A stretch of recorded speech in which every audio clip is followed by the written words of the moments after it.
Artemi Panarin has very likely played his last game as a New York Ranger. Yesterday, the team announced they'll be scratching Panarin indefinitely for roster-related reasons, ensuring that he doesn't get injured so they can get some value out of him before the deadline. Panarin is a pending unrestricted free agent who's still a productive forward, putting up more than a point per game. However, the main risk of acquiring Panarin is the asking price and the fact that he's 34, meaning there's risk that Panarin could decline significantly. And in my opinion, expensive rentals are not worth the risk. Here are some recent examples of big-name rentals being acquired for a premium, only to be on the team for a single failed Stanley Cup run before signing somewhere else in the offseason.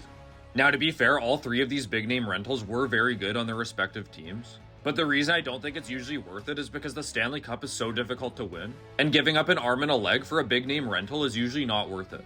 But this conversation is potentially irrelevant because Panarin has shown interest in re-signing with whichever team acquires him. But regardless, here is what I think is the optimal strategy to approach the trade deadline. In my opinion, one of the best trade deadline performances of all time was done by the 21-22 Avalanche. They were actually in first place at the time of the trade deadline, and Joe Sakic understood that you shouldn't try to change something that isn't broken. Everything was already clicking, so instead of going after Claude Giroux, who the hockey world said would be a perfect fit for the Avalanche, they instead focused on strengthening their depth both up front and on defense.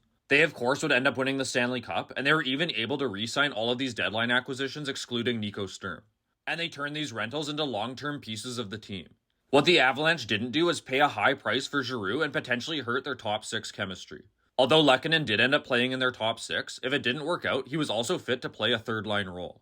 Ironically, the only team that finished ahead of the Avalanche in the standings were the Florida Panthers, and they were the ones who ended up snagging Giroux as shown earlier. The Panthers ended up having an underwhelming playoff run for the cost of key draft picks and Owen Tippett, who is still to this day a valuable piece for the Flyers.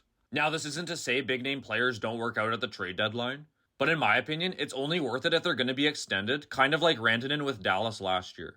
The Stanley Cup is so difficult to win that I don't think it's worth the risk giving up significant assets just for a single playoff push.